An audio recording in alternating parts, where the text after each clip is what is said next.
तो अब बात करते हैं स्ट्रैटेजीज ऑफ प्रोक्योरिंग मटेरियल के ऊपर। देखिए, हमने अभी तक ये देख लिया कि हड़प्पन्स काफ़ी बड़े लेवल पर मैन्युफैक्चरिंग कर रहे थे कई सारी चीज़ों की, और इस मास मैन्युफैक्चरिंग के लिए वो कई सारे अलग अलग मटेरियल्स का इस्तेमाल कर रहे थे। अब वो पूरा इलाका जहाँ पे हड़प्पन सिविलाइजेशन हमको देखने के लिए मिलता है, वहाँ पे वो सारा का सारा मटेरियल इतनी अबेंडेंस में मौजूद नहीं था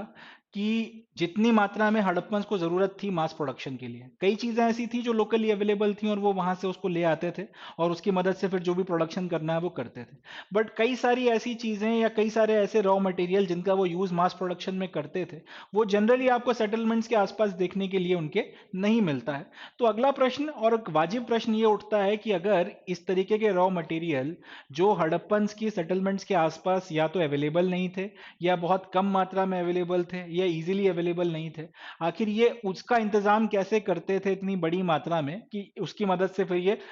उसको रॉ मटेरियल के तौर पर इस्तेमाल कर कर उसका कोई पर्टिकुलर चीज का प्रोडक्शन कर पाए। तो वही सारी बातें अपने को यहाँ पे पढ़नी है कि मटेरियल्स की प्रोक्योरिंग के लिए अलग अलग तरीके के जो मटेरियल्स मैन्युफैक्चरिंग में इस्तेमाल होते थे, उसकी प्रोक्योरिंग के लिए, उसकी अवेलेबिलिटी को इंश्योर कराने के लिए ये लोग क्या क्या स्ट्रैटेजीज का इस्तेमाल करते थे, वो बातें अपने को यहाँ पे डिस्कस करनी है। As is obvious, a variety of material was used for craft production. While some such as clay were locally available, many such as stone, timber and metal had to be procured from outside the alluvial plains. तो जैसा कि अपन ने देखा कि काफी बड़ी मात्रा में वैरायटी ऑफ मटेरियल्स का इस्तेमाल मास प्रोडक्शन के लिए कई सारी चीजों के हो रहा है। अब इसमें से कुछ चीजें जैसे क्ले हो गई, वो तो आसानी से आपको लोकली मिल जाती थी सेटलमेंट्स वगैरह के आसपास, मगर कई सारी चीजें जिसमें कई सारे स्टोन्स आते हैं, लकड़ी काफी बड़ी मात्रा में इस्तेमाल होती थी, टिम्बर या फिर मेटल्स हो गए कई सारे तरीके के, इनको आपको अलग अलग जगहों से लेके आना पड़ता था। एंड यहाँ पे एक लाइन इस्तेमाल की गई है, they have to be procured from outside the alluvial plain. Outside the alluvial plain मतलब ये कि जनरली हड़प्पन सिविलाइजेशन जहां पे बसी हुई थी, वहां पर जो प्लेन्स के या जो मैदानी इलाके आपको देखने के लिए मिलते हैं, प्रोमिनेंटली यहाँ पर जो मिट्टी थी वो थी एल्यूवियल सॉइल। एक क्वेश्चन ये बन सकता है कि हड़प्पन सिविलाइजेशन जिन इलाकों में बसी हुई थी, उन प्लेन्स के इलाकों में कौन सी मिट्टी हमको प्रोमिनेंटली देखने के लिए मिलती है, तो याद रखना है एल्यूवियल सॉइल देखने के लिए मिलती है। तो कई सारे इस तरीके के मटेरियल जैसे कि कई स्पेसिफिक स्टोन्स हो गए, टिम्बर हो गया बहुत बड़ी मात्रा में, कई सारे अलग अलग मेटल्स हो गए जो इस एल्यूवियल प्लेन के इलाके में मौजूद नहीं है या फिर बहुत कम मात्रा में मिल रहे हैं जहां पे हड़प्पन सिविलाइजेशन बसी हुई है, इनको इनको फिर किसी और जगह से लेकर आना पड़ता था। Terracotta toy models of bullock carts suggest that this was one important means of transporting goods and people across the land routes. Riverine routes along the Indus and its tributaries as well as coastal routes were also probably used. तो अब आप सामान लेकर आ रहे हो, ये बात तो समझ में आ गई। आपने जो अलग अलग वैरायटी के मटेरियल इस्तेमाल किए हैं प्रोडक्शन में, उससे अपने को समझ में आ गया कि ये सामान आप कहीं से लेकर आए हो जो एल्यूवियल प्लेन्स के उन इलाकों में मौजूद नहीं था जहां पे आपकी सिविलाइजेशन के अलग प्रोमिनेंट या फिर मेजर सेंटर्स बसे हुए हैं। क्वेश्चन उठता है कि आप लेकर कैसे आए होगे। ये एक इंटरेस्टिंग सवाल है कि आप कहीं गए, आपको वो सामान मिल गया रॉ मटेरियल के तौर पर जो आपने इस्तेमाल करना है, अगला क्वेश्चन ये है कि आप उसको लेकर कैसे आए हो। तो उसका जवाब यह है कि हमने जहां जहां पे एक्सकवेशन किया, हमें काफी बड़ी मात्रा में बुलक कार्ट्स के टेराकोटा के छोटे छोटे टॉय मॉडल्स देखने के लिए मिले, यानी कि खिलौना जो आपकी गाड़ियां होती हैं, आपके जो बुलक कार्ट्स होते हैं, वो देखने के लिए बड़ी मात्रा में मिले। अब जैसे कि आज की तारीख में भी होता है, छोटे बच्चे कार्स के जो छोटे छोटे आपके हॉट व्हील्स की कार्स हो गई हैं, इस तरीके के जो छोटे छोटे कार्स के मॉडल हो गए, उससे खेलते हैं। अब कार्स के छोटे मॉडल हम लोग इसलिए बना सकते हैं क्योंकि हमको पता है कि बड़ी कार कैसी दिखती है और उसका इस्तेमाल किस चीज के लिए किया जाता है। तो उस क्योंकि हमें यह पता है कि बड़ी कार कैसी होती है, तो उसी की मदद से हमने बच्चों के लिए छोटे छोटे खिलौने बना दिए कार के रूप में। वही लॉजिक अगर हम यहाँ पे लगाएं, इतनी बड़ी मात्रा में अगर आपको टेराकोटा के खिलौनी खिलौने के रूप में अगर बुलक कार्ड देखने के लिए मिल रहे हैं, इसका मतलब हड़प्पन्स को पता था कि एक्चुअल या फिर असली बुलक कार्ट कैसी होती है, असली बैलगाड़ी कैसी होती है और उसका क्या इस्तेमाल किया जाता है। उसी लॉजिक के बेसिस पे उन्होंने अपने बच्चों के लिए इस तरीके की छोटी छोटी बैलगाड़ियां खिलौने के रूप में बना दी। तो क्योंकि हमको काफी बड़ी मात्रा में टेराकोटा के टॉय मॉडल्स मिले हैं बुलक कार्ट या फिर बैलगाड़ियों के, इससे हम इस निष्कर्ष पे पहुंचे हैं कि ये एक इंपॉर्टेंट तरीका था, एक माध्यम था जिसकी मदद से इनलैंड ट्रांसपोर्टेशन होता था। जमीन पे अगर आपको एक से दूसरी जगह कहीं पर जाना है, चाहे आपको सामान लेकर जाना है, चाहे मनुष्य लेकर जाने हैं, चाहे सामान और मनुष्य दोनों लेकर जाने हैं, जानवर भी अगर आपको कोई अगर सप्लाई करने हैं एक से दूसरी जगह जमीन पर, तो जमीनी रास्तों पे ये जो आपके बुलक कार्ट्स थे, ये एक प्रोमिनेंट माध्यम रहा होगा या रहा करता था जिसकी मदद से ट्रांसपोर्टेशन होता था। तो एक सवाल का जवाब हमको यहां से मिला कि एल्यूवियल प्लेन्स के बाहर के इलाकों से अगर आपको प्रोमिनेंटली बड़ी मात्रा में अगर रॉ मटेरियल लाना है तो वो कैसे लेकर आया जा रहा था। उसका जवाब है बुलक कार्ट्स की मदद से, जमीनी रास्ते के थ्रू एक से दूसरी जगह अगर आपको सामान सप्लाई करना है या लेकर आना है तो लेकर आया जाता रहा होगा। इसके अलावा एक और इंटरेस्टिंग चीज निकल कर आती है, आर्कियोलॉजिस्ट का यह मानना है कि अगर नदी के रास्तों की बात की जाए, क्योंकि अगर हम पूरी हड़प्पन सिविलाइजेशन को देखें तो वहां पे आपकी सिंधु नदी भी बह रही है, पंजाब की जो आपकी दूसरी पांचों नदियां हैं वो भी बह रही हैं, इसके अलावा और भी काफी सारी इनकी ट्रिब्यूटरीज वगैरह हैं, तो उस पूरे इलाके में नदियों का पूरा एक जाल बना हुआ है। तो आर्कियोलॉजिस्ट का यह भी मानना था नदियों का ये जो पूरा रास्ता, ये जो जाल था, इसको भी जल मार्ग के तौर पर इस्तेमाल किया जाता रहा होगा एक से दूसरी जगह ट्रांसपोर्टेशन के लिए। तो इंडस हो गई, सिंधु नदी हो गई, इसकी अलग अलग ट्रिब्यूटरीज हो गई, और भी बाकी जो सारे कोस्टल रूट्स थे, इन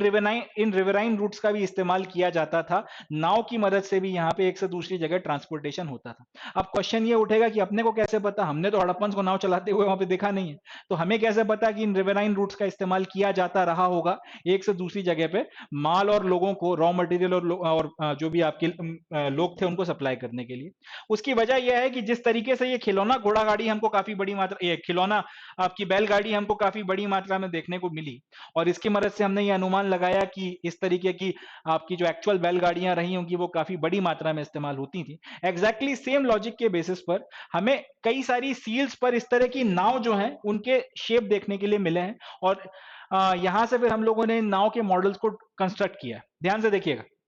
ये सील है, इसके ऊपर ये इतनी बड़ी सी नाव बनी हुई है, थोड़ा मैंने आपको बड़ा करके दिखा दिया। ये देखिए, ये पूरा नाव का स्ट्रक्चर या नाव का शेप बना हुआ है, इसमें बीच में कोई एक सामान रखा हुआ है और इसके दोनों तरफ कोई जानवर रखे हुए हैं या जानवर यहाँ पे सिचुएटेड हमको नजर आते हैं। अब सील के ऊपर अगर इन लोगों ने इस तरीके की नाव का स्ट्रक्चर बनाया है, इसका मतलब इनको पता था कि एक्चुअल नाव कैसी होती है, तभी ये इसको ड्रॉ कर पाए। सिंपल सी बात है, जिस चीज को आपने अपनी आंखों से देखा है, जिसका आप काम जानते हो, उसकी आप तस्वीर बना सकते हो या उसकी आप आकृति ड्रॉ कर सकते हो। जिस चीज को आपने देखा ही नहीं है उसके बारे में आप क्या कह सकते हो। जैसे एग्जाम्पल के लिए अगर हम लोग एप्पल की बात कर लें, आईफोन, अब एप्पल का आईफोन 15 हो गया, 14 हो गया, 16 अगर कभी आता है आगे, 17 व्हाट्सएवर, या इनके बारे में हम लोग कुछ कह सकते हैं या फिर हमको ये पता है कि ये कैसे दिखते हैं। जैसे लेट्स से अगर आपने आईफोन 15 देखा है तो आपको पता है कि आईफोन 15 कैसा दिखता है। जैसे आईफोन 15 की बात होगी, आपकी आंखों में, आंखों के सामने या फिर आपके दिमाग में एक छवि उभर कर आएगी। वजह यह है कि आपने क्योंकि उसको देख रखा है, इसलिए इस तरीके की एक छवि बन रही है। अगर आपने आईफोन 15 देखा ही नहीं हो तो फिर आप कैसे कह सकते हो कि वो क्या है या फिर वो किस तरीके का दिखता है,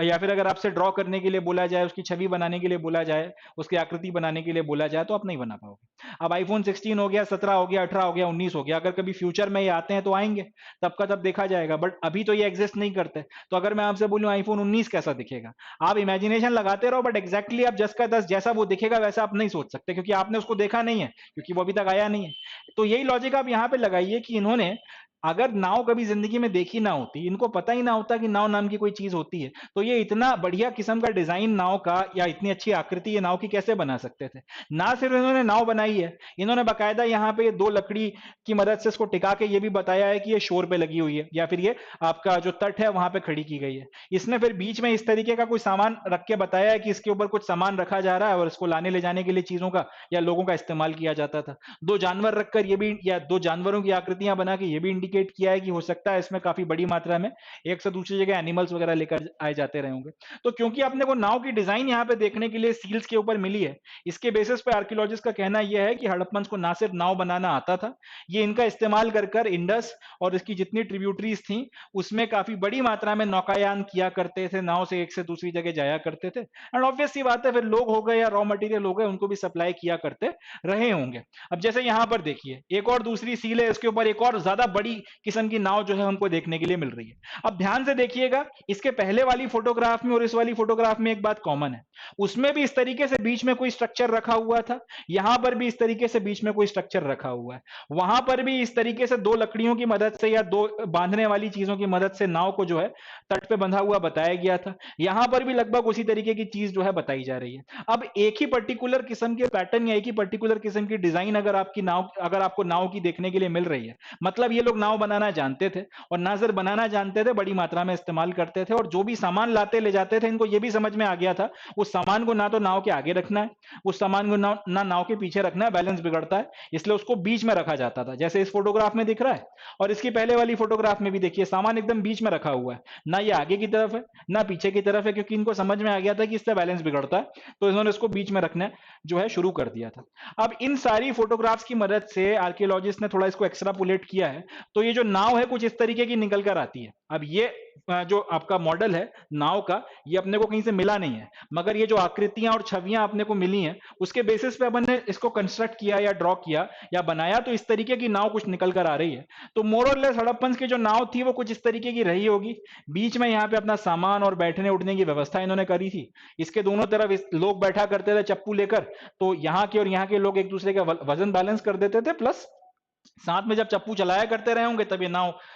डिपेंडिंग अपॉन कि किस तरफ ये लेकर जाना चाहते थे आगे या पीछे बढ़ा करती रही होगी। तो ये सारी चीजों के बेसिस पर, ये एक्स्ट्रापोलेशन के बेसिस पे हम लोग इस निष्कर्ष पे पहुंचे हैं कि रिवराइन रूट्स का इस्तेमाल भी ये लोग किया करते रहे होंगे। पहले सिंधु नदी हो गई और उसकी ट्रिब्यूटरीज में ये लोग अपना नाव वगैरह चलाया करते होंगे, जब ये इसमें पारंगत हो गए और ज्यादा बड़ी नाव बनाने लगे होंगे तब शायद इन्होंने डेयरिंग करी होगी और समुद्र में उतरे होंगे, और उसके बाद उसके बेसिस पे ये भी हमने अंदाजा लगाया है कि जो ओमान हो गया और बाकी जो इलाके हैं अगर उनके साथ में समुद्री रास्ते से कॉन्टैक्ट हुआ होगा तो वो इसी पर्टिकुलर नाव की प्रोग्रेस और इसकी टेक्नोलॉजी की इंप्रूवमेंट और इनकी जैसे जैसे नेविगेशन स्किल्स इंप्रूव हुई होंगी उसी के नतीजे में अल्टीमेटली ये लोग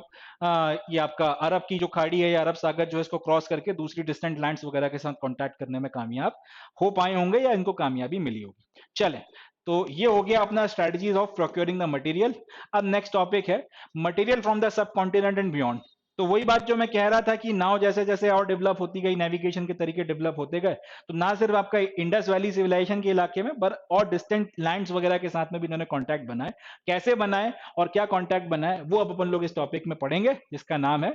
material from the sub continent and beyond. यानी कि सब कॉन्टिनेंट में मटेरियल और कहां कहां से लोग लेकर आ रहे थे, प्लस उसके बाहर बियॉन्ड ये कहां से और लेकर आ रहे थे मटेरियल वगैरह, उसके बारे में अब बात करते हैं। चले देखते हैं